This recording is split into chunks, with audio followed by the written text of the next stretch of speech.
السلام عليكم. اليوم حاولت أنني نعتمد على أحد الوثائق المتاحة بالصفحة الخاصة بالأكاديمية الجوية للتربية والتكوين لجهة الرباط السلا، وبالضبط بالمركز الجوي للتوجيه المدرسي والمهني. فهاد لو دوكيمون اللي غنحاول نشارك معكم، يمكن لكم تدخلوا مباشرة للصفحة الخاصة بهذا المركز الجوي. كاينة طريقة مزيانة، فعلى حسب كل شعبة تيحاولوا أنهم يقسموا مختلف المعطيات. غنحاولوا نهضروا على كل التخصصات، ونحاولوا نضيفوا مختلف المعطيات اللي غادي يكون عندنا. ومن بعد غنشارك معكم الدوكيمون اللي هو صراحة دوكيمون غني بزاف اللي يمكن ينفع الدراري في كل شعبة. غنبداو اليوم بشعبة العلوم الاقتصادية، وغنحاولوا ندوزو لباقي الشعب الحصص المقبلة.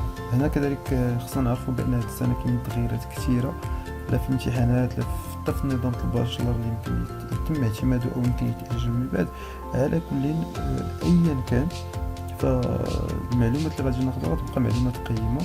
أي تحديث جاء من الوزارة فقط يجب تغييره، يعني كل شيء محتمل أنه يتم تغيير ديالو. آخر حاجة سمعناها كانت لو سي جي الانصام اللي كلهم تغيروا المعلومات ديالهم، بل أكثر من ذلك كاينين مدارس اللي تم تغيير الاسم ديالها، كاينين شعب اللي تزادوا في بعض المدارس، يعني كاينين تغييرات كبيرة اللي ضروري أن الواحد ياخذهم بهذا الشكل. اذا هنا غادي نهضروا على اشنو هما الافاق ديال شعبة العلوم الاقتصادية مورا الباك.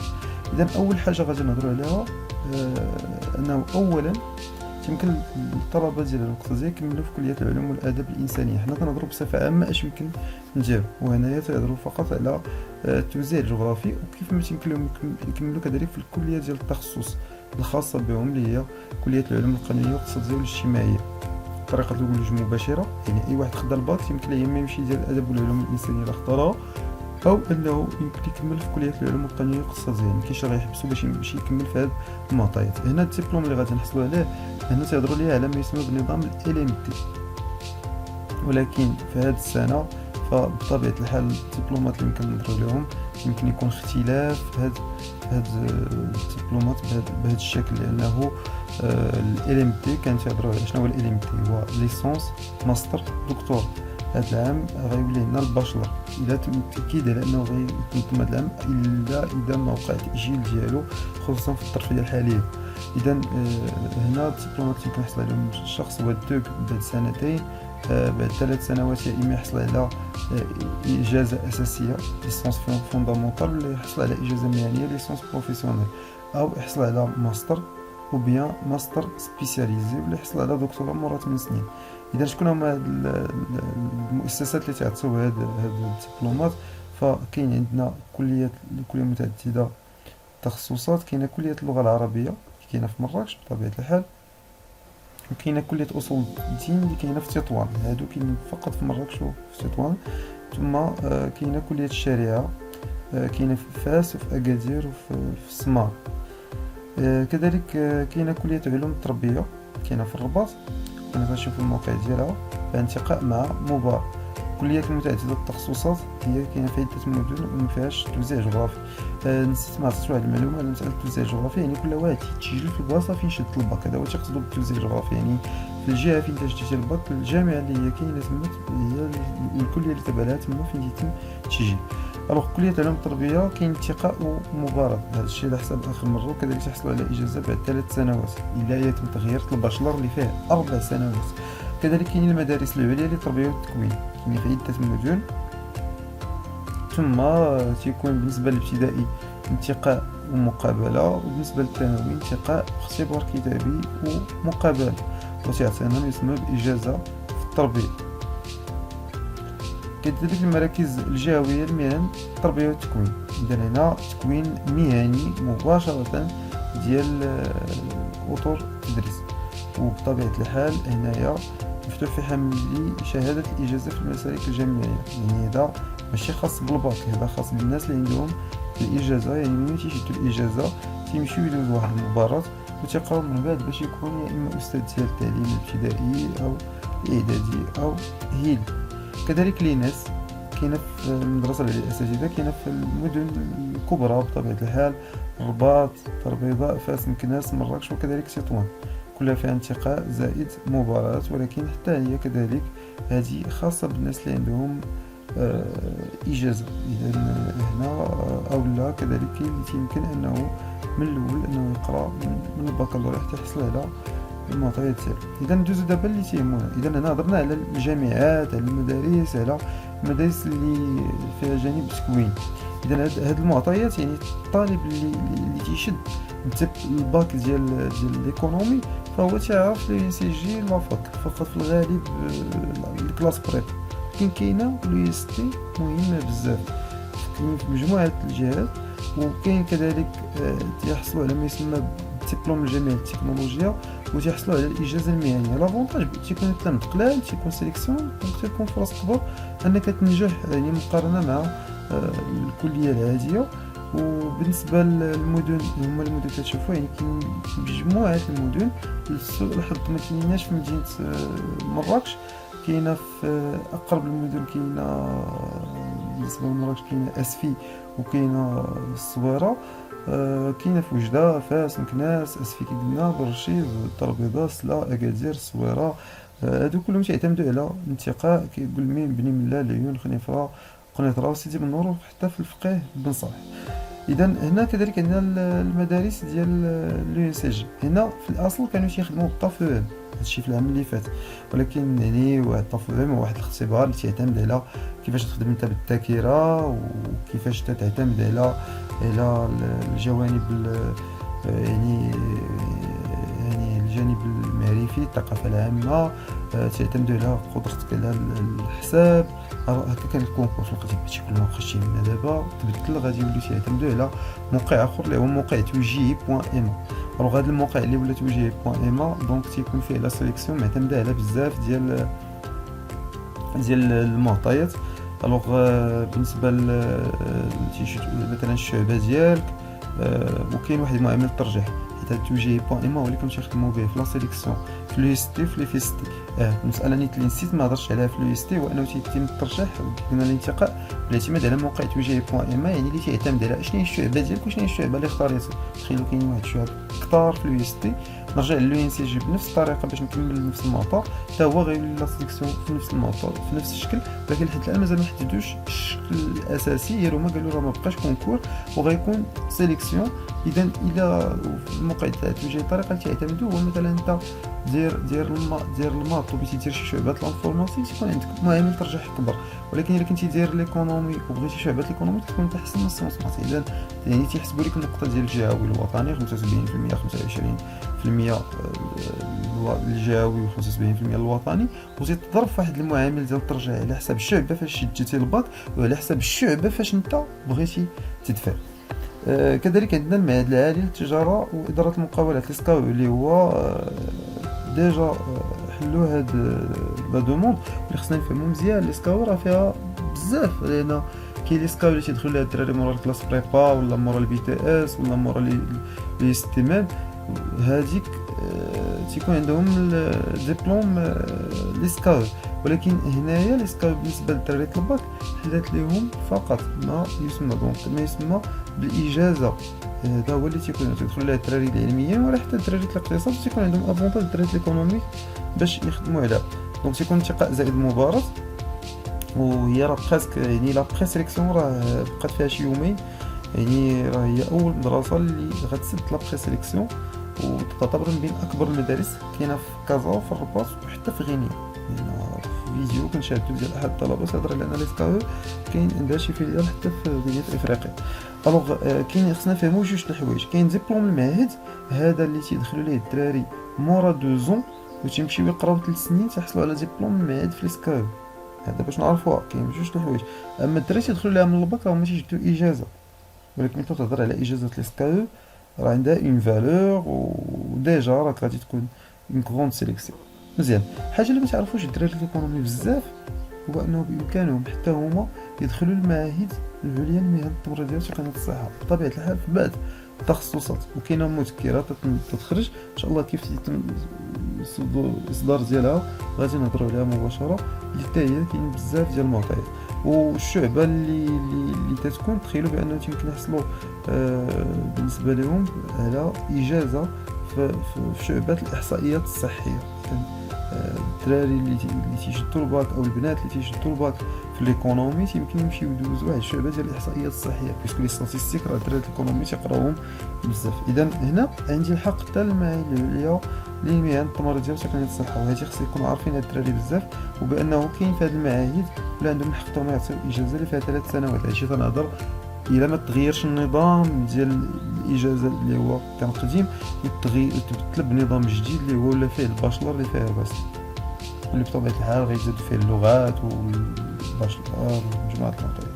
كذلك المعهد الوطني للتهيئه والتعمير اللي نايض حتى هو يمكن يتفعل تعتمد على اجازه مهنيه. لهنا حتى هو يعني تخيل بان الدراري كنقولوا في الغالب بان الدراري فاش يمشي يدير ليكونومي مباقيش عنده الحق يدير المهندس، ولكن هنا كاين واحد المساله مهمه. لهنا في الاساس كاينه في الرباط وعندها ملحقات فاس مراكش تطوان، وهادو كلهم تيقراو داك المهندس المعماري يعني اركيتكت وتيقرا 6 سنين. اذا الدراري اللي غيجيبو مزيان باقي عندهم فرصه انهم يمشيو ويكملوا في هذا الجانب. كذلك عندنا الاقسام التحضيريه العليا يعني المدارس العليا، وهنا المدارس العليا الخاصه بالاقتصاد يعني ماشي اقسام تحضيريه المدارس يعني مدارس المهندسين اللي هي معروفه، فهنا حتى هما كاينين لي يستي تيقراو حتى هما بهذا الشكل في السي بي يعني في الاقسام التحضيريه. وكاين كذلك بالنسبه لهم الاقسام التحضيريه سواء في القطاع العام سواء في القطاع الخاص، وكل شيء يمكن انه يدخل هذه المعطيات. بطبيعه الحال كاين الاقتصاد والتجاره وكاين التخصص التكنولوجي، والمده ديالها 2 سنين مورا تيدوز الطالب الامتحان الوطني اللي اليوم اللي حنا تنهضروا فيه يعني يتم الوزاره صدرات بانه راه غيدوزوا في جويي غيدوزوا الامتحانات ديالهم. كذلك عندنا اقسام شهاده التقني العالي، واللي خصنا نشرحوا مزيان هو راه فرق كبير ما بين شهاده التقني العالي حتى هي اقسام تحضيريه. طول بالك كاين جوج، وواحد الحاجه اللي خصنا نفهموا الاقسام التحضيريه وشهاده التقني العالي بجوجهم تابعين لوزاره التربيه الوطنيه، يعني تقراهم في ليسي يعني مثلا في مراكش يقراو في بنو تيميه او في شي ليسي بريفي، وحتى التقني العالي تيتقرا في الثانويات حسن 2 ولا يعني هذا تابع لوزاره التربيه الوطنيه. اذا هذا بنفس الطريقه تندرس. هادو هما نقولوا جوج تخصصات اللي الدراري اللي تيكونوا تيشدوا الباك تيبقاو تابعين لوزاره التربيه الوطنيه، هي الوزاره فين يشدوا الباك وتيكون فيهم ديما امتحانات وطنيه او مباراه وطنيه هي تتسمى سي ان سي بالنسبه للاقسام التحضيريه، وبالنسبه للشهاده التقني العالي تتسمى يعني امتحان وطني ناسيونال. وبالنسبه لشهاده التقني العالي التخصصات اللي يمكن يكملوهم يعني التخصصات اللي هي مبدئيا يعني بالنسبه للبي تي اس التخصصات اللي هي مبدئيا قريبه للتخصص ديالهم اللي هي التدبير الاداري، المحاسبه والتسيير، التدبير السياحي، التدبير التجاري، تدبير المقاولات الصغرى والمتوسطه، السمعي والبصري، ويمكن يتزادوا تخصصات اخرى يمكن يتخصصوا تخصصات. اذا هي كذلك خصك كيف قلنا على وزاره الصحه، دونك حتى هنا خصنا نشوفوا كل مره المذكره اللي تتصدر اللي تيكون فيها مجموعه ديال القرارات. كذلك الانبا والاسبا هادو معاهد ديال الفنون الجميله. كاين المعهد الوطني للفنون الجميله وكاين المدرسه الوطنيه للفنون الجميله فيها مده الدراسه ديالها 4 سنين، وحده كاينه في تطوان والاخرى كاينه في الدار البيضاء. هادو حتى هما عند الطلبه يكملوا فيهم. كذلك اللي بغى يمشي للجانب ديال الفن المسرحي والتنشيط الثقافي، وهذا الشيء خص حوايج يعرفوهم الدراري بزاف. كاين في الرباط وحتى هو فيه انتقاء زائد مباراه، وفيه السيكل الاول والسيكل الثاني. السيكل الاول فيه 2 عام وملي تكمل 4 سنين تاخذ ديبلوم السيكل الثاني. عاد كاين الطالب اللي هو بغى يمشي في المجال الاجتماعي، كاين المعهد الوطني يعني تيخرجوا مساعدين اجتماعيين وتحصل على ديبلوم من هذا المعهد. وكاين في طنجه وفيه مده 4 سنوات. علاش تنعطيو هاد المدارس؟ الطالب خصو يدفع لهذا الشيء كامل. وتنتذكر بزاف الطلبه تيقول لك فاش تيطلبوها كنقول تنقلب على البلاصه اللي قريبه للدار. انا بطبيعه الحال الا كانوا دي كونديسيون وكانوا الوالدين تيقول لك جلس حدا الدار ف خصك تبقى مع والديك لانهم ادرا وما عارفين كما نقولوا مصلحتك، ولكن في نفس الوقت حاول انك تناقشهم تقول لهم ها الامور تعطيهم الضمانات لانك غادي تستمر في الدراسة ديالك بشكل عادي. اما هو الحاجه الوحيده الاكيده راه واحد النهار غادي تيخصك انك تستقل في الدراسه ديالك، يعني غادي تخرج من ديك المدينه فين انت ساكن يعني باش تخدم ولا هذا. اذا مادامت جاتك فرصه باش انك تدخل المدرسه وهذا، فالاحسن انك تدفع عليها. وهذا هو اللي بزاف الطلبه يدفعوا للمدارس كاملين بدون اي استثناء. وهاد الوثيقه راه لاحظتوا فيها العناوين وفيها المواقع، يعني المعلومات اضافيه اكثر من هذا اللي غنقول، لان فيديو واحد ما غيكفيش نهضروا كلشي صراحه، ولكن غيحل لينا عينينا على كاع الامور اللي يمكننا نديروهم. كاين المعهد الوطني للعمل الاجتماعي، كاين كذلك المعهد الوطني لعلوم الاثار والتراث الانصاب، كاين في الرباط، هذا الناس اللي بيمشيو لجانب الاثار. كاين المعهد الوطني للعمل الاجتماعي، كاينه اكاديميه الموضه بالدار البيضاء، كازا موضه اكاديمي، اللي هي المدرسه العليا للابداع والموضه. وهذه الناس اللي خاص بالموضه تيخدموا بها، ولكن كاين واحد الجانب ديال الخاص. كاين ليزيك، يعني كنهضروا على ليزيك، معهد رائع بزاف واللي صراحة تعطي إجازة في الإعلام والاتصال، وتيكونوا الطلبة ديالو ممتازين في المستوى ديالهم، يعني لا المستوى اللغوي. بزاف ديال الإعلاميين تيتخرجوا من هذا المعهد ومدة ديالو 3 سنوات، وتيتميزوا الطلبة ديالو بأن عندهم بزاف ديال لي ستاج سواء في المغرب سواء خارج المغرب، وعندهم بزاف الآفاق فين يستمروا فين يخدموا بشكل أساسي. كاين كذلك المعهد العالي لمهن السمعي البصري إسماك، وكذلك هنا تعطينا إجازة مهنية وماستر متخصص مهندس دولة. عندي صراحة معلومة في مهندس دولة في هذا المجال، ولكن تا هو في 5 سنوات. كذلك مدرسة علوم الإعلام اللي تا هي كاينة في الرباط، وهاد المدرسة تيدخلوا لها الدراري من بعد الكلاس بريباراتوار. اذا باش تلقاو بانه راه الطلبه خصهم يكون لهم بزاف الافاق، يعني ماشي ليكونومي راه هي لافاك هي دوك 3 الحوايج اللي تنعرفوا ديما، كاين بزاف ديال المعطيات. مدرسه الملك فهد العليا للترجمه، هذه مورا الاجازه تكون وفيها ماستر متخصص. كذلك كاين عندنا المعاهد المتخصصه في النقل الطرقي اللي كاينه في الدار البيضاء وطنجة واكادير وتاوريج، وبزاف الناس ما تعرفوا والو على هاد الموقعات. وهاد المعاهد هادي تعطينا تقنيه ولا تقني متخصص، بحال ليمين مثلا، بحال معهد المعادن هذاك تابع وزاره الطاقه، تا هو تعطينا متخصص. اللي كنردو البال كنهضروا على هاد المعاهد، فالتقييمه ديالهم تتكون اهم، لان تيكون تابع هو واحد الوزاره معينه، فتكون ديك الوزاره هي تحدد شنو هما الحاجيات ديالها. معاهد التكوين التقني الفلاحي كاينه في مجموعه المدن، كاينه في مراكش في السويله مثلا، كاينه في سطات، سيفالت، بركان، بن ملال، كاين التقاء مع مبارك. كاين المعاهد المتخصصه في التكنولوجيا السياحيه، كذلك التقاء مبارك كاين في مراكش، في المدن اللي هي نسبيا سياحيه مراكش وكادير، بالاضافه للمحمديه. هاد المعاهد ديال التكنولوجيا التطبيقيه هذه كاينه في عده مدن، لي تي ولا لي ستي اللي تنعرفوها بشكل كبير، كاينه في عده مدن، وفي المدينات يمكن تلقى اكثر من معهد. والمقابل ديالهم كاين عندنا معاهد التكنولوجيا الصيد البحري، كاينه في اسفي وطنطا والعيون والحسيمه والعريش، وتعطي تقني في الصيد الساحلي. وبالنسبه للمعاهد الاخرى تعطي تقني متخصص. الوغ كاين كذلك المعهد المتخصص في مهن السينما بوردزازات، وهنا الدراري اللي عزيز عليهم السينما وهذا يتبعوه، لان كاينين بزاف ديال الحوايج اللي يمكن تلقاوهم وكاين في ورزات، دونك يدفعوا لهم الطلبه، علاش لا. كاين كذلك معاهد التقنيين والتقنيين المتخصصين في مهن الجامعات الترابيه، كاين في الدار البيضاء، مزار كندر اللي هي قريبه لفران، مراكش، سلا، وجده، هي فيها تقني متخصص. التقني تيدخل ليه الدراري بالنيفو باك، والتقني المتخصص تيدخل ليه الدراري بالباك. اذا الا جينا نشوفوا فكاين افاق كثيره، وهاد الافاق ماشي فقط الطلبه ديال الايكونومي، تقدر معاهم يتشاركوا مجموعه ديال المعطيات. كذلك كاين عندنا المعهد الملكي لتكوين اطر الشبيبه والرياضه، وتاعنا فيه بزاف ديال التخصصات. كاين دبلوم مربي كتحصل على اجازه مهنيه، مفتش السجل العالي، وفيها مده تكوين من عامين للفوق. كاين كذلك معهد علوم الرياضه اللي اس اس اس، وفيه كاين في السطات هو، وتعطينا إجازة مهنية.